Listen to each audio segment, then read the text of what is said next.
Hello everyone. I'm here to bring you the demo lesson for the second part of our Romero Britto inspired artworks. I'm gonna go ahead and share my screen. Alrighty, so let's take a look. You're looking at your Clever page here, and all of our work today that we're gonna need is right here, of course, for October 16th. So in the grade book, that's how this will appear, and that's what you're going to find today. Now, since this is number 2, that means there was a previous lesson. We did the first part of this lesson here on September 25th. So you're going to want to make sure that if you miss this lesson, that you go back and also complete that, because you won't really have a complete artwork if you are not doing all the pieces of it. Let me clear off my annotations there, and we should get started. So you are going to be clicking here on Art Project Romero Britto 2. It will take you to the Google Classroom assignment where you can open up your copy. So I will open up my copy here. I did 3 versions of this assignment just to show you some of those different options. So you do not need to do 3 artworks, absolutely not. You're just doing 1. And last week we worked on the background where we could do a landscape background. We could do kind of like a complex background with like lots of different spaces here for patterns. Or you could do something simple where maybe there's only like 2 sections. And you can see here we created patterns in the background. Now on the simple one, I did end up filling the entire background with patterns, but I did want to note that that's not necessary. I did a lot of patterns in this one too, maybe too many, who knows, but I did leave 1 space blank. And you can see here on my landscape, I didn't put any patterns in the blue or on all of the green. So while yes, patterns were a really big part of our background, it did not mean that every single space had to be filled up with patterns. You're going to look for that balance that works best for your artwork. Now today we're going to actually start working on our subject. And I actually did a little work offline. So in this middle one, the one that says complex, this is an example of using the polyline tool to create those shapes. And you can see here I also incorporated some patterns. And in this example, I'm actually not done adding patterns. I feel like this arm needs some patterns, and then it will feel complete. It will feel like it has a balance of solids and patterns. And I'm actually thinking I'm going to be doing either just some kind of scribble pattern with lines, which should be really fun. And I will be demoing how to do the polyline tool to create this. This example is done with the curve tool. And then for this particular example, I'm going to kind of break down how you might recreate using very simple shapes. So before I start this demo, let's go back and look at some of Romero Britto's artwork. So these are just some examples I picked up from online, Google search. And I really want to bring your attention to this cat, because no one would describe this as a realistic cat. So this is probably this will be the first option I show you, is kind of how to just take an image and break it down into some simple shapes. And for this one, I'll use a combination of the polyline to get these nice straight lines, as well as that curve tool to get some of these curvy shapes. And you can see here that, again, there is some pattern, but it's not on every single shape.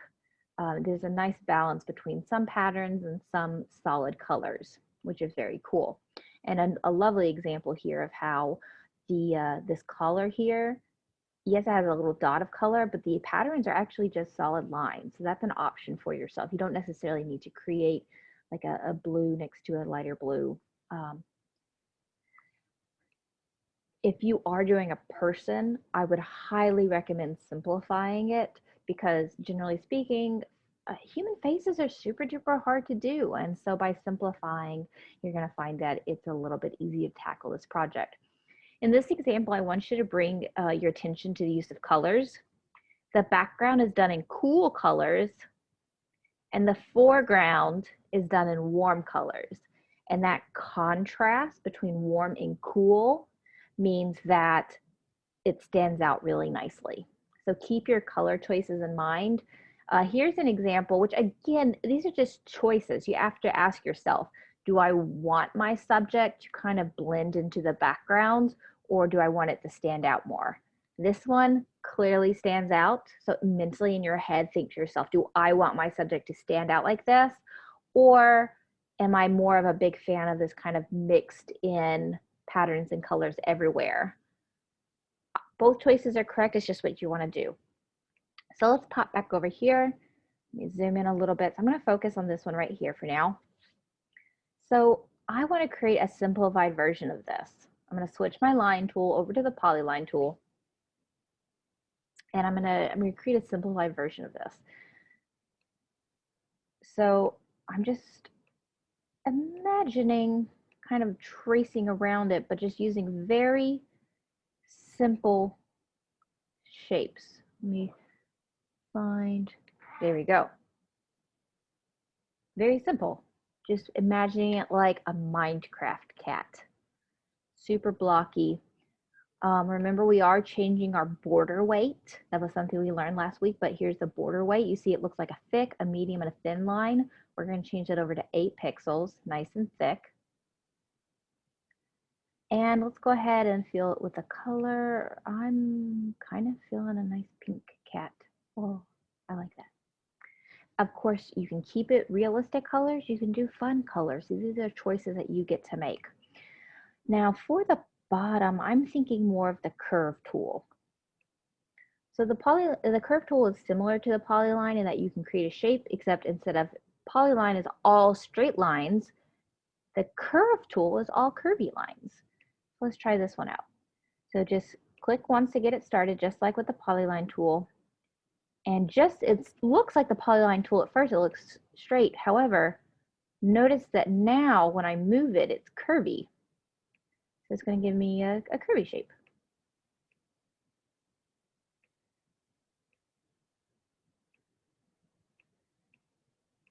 Now I'm not going to try and trace this whole cat. What I'm going to do is, yeah, create just like one curvy arm shape. I like that. And honestly, it actually feels a little bit too complex. I'm going to see if I can continue to simplify my curves here. I'm going to go back and adjust which shapes are on top. Obviously, I want this cat face on top, and probably should have just started backwards.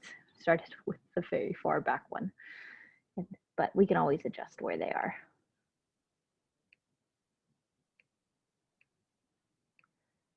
There we go. Okay, yeah, I'm liking how simple that is. That's really nice. I can kind of see the line there.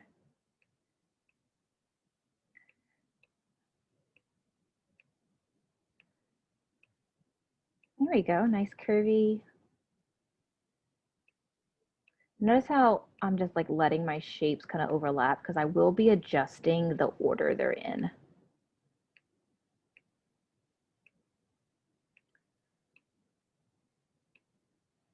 Okay, so I'm not at all happy with the arrangement of these shapes. I'm gonna switch over to my select tool. And then right now, this needs to go to the behind. So I'm gonna go to arrange, order, send backwards. And now it's behind this, awesome. I can also choose to send things forward. Like this needs to be more in front, so I can go to arrange, order, bring forward, or bring to front. I'm going to go ahead and bring to front, and then the only one I need to bring up now is this one. Arrange, order, bring to front. Haha, I'm liking that a lot better. So just so that you can kind of mentally in your mind right now think about, which one am I liking? Do you like just simplified use of these basic shapes? Do you like the polyline tool, or do you like this curve tool that's more realistic? So super simple, super complex, kind of medium. These words don't really make sense anymore. They have to do with the background. All right, so let's talk about how to actually do this polyline tool. All right, and I think what I'll do is I'll just delete this one real quick. Oh, my cat's not there anymore. Undo. Okay. I'm just going to re-demo on top of this drawing. So change my tool over to polyline and just using those straight lines. And notice how zoomed in I am. That's really important. Like so. We've used the polyline tool before. It's just tracing over your picture to get the shape you want. And then again, we're gonna be doing this a lot today. Change your border weight to 8 pixels, nice and thick. And then I did warm colors for my cat since my background was so cool. Do the background. Polyline tool. And I think I can delete that. Yes, and there's my cat. So I will re-demo the curve tool. So again, that's the curve tool. Same thing where if you start it and you accidentally double click, it'll create just a solid line. Boo. So watch out for that. But it is really nice for, it's just a different vibe than the polyline tool. You know, if I want to capture all these like spiky patches of fur, then the curve tool is probably not for me. I am gonna try to capture these cute little toes because that's such a nice detail. And I think for now, I'm gonna do it the same way I was doing it before, where I'm not doing that back leg. I'm gonna use that as a separate shape. I'm not going up to get the toes. I will show you next how to add that little detail in.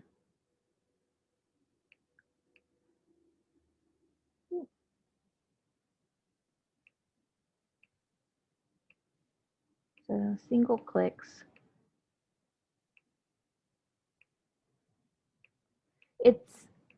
You'll probably thinking to yourself, well, Miss Argane, it looks like you're just using the polyline tool.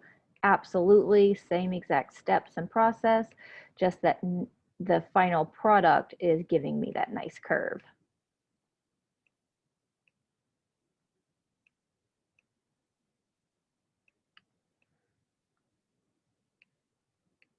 Beautiful. It's going to give you a very kind of natural, it kind of line art coloring book kind of vibe to it. 8 pixels, and I'm just going to leave it blue for now until I decide on some colors. All right, so this kitty had some toes, right? So I'm going to take my kitty cat and I'm going to go to arrange, order, bring to front because I need to be able to see those details. So now, watch this. I'm actually just going to go to scribble and I'm going to click once and then move my cursor. So click with the left and then you'll keep holding with the left and move with the right. So this is my right finger that's moving to create that scribble. Okay, so I just undid that scribble. So wherever I want those details, I'm just going to draw them, change them to 8 pixels, draw. Oh, nice, it just kept it. Go ahead and draw some of those details. Beautiful. I still need to do this back shape, so let's switch over to curve just really quickly. I'm going to go ahead and do this. I've got some details in the face, and then I will be done with this kitty cat. All right, so let's switch back to scribble. So again, this is like all your line options: line, arrow, elbow connected, curve connector. So we're gonna go to scribble, and I think I'm gonna do the same thing for like some of these eye details, you know, because like trying to trace these teeny tiny details can be really difficult.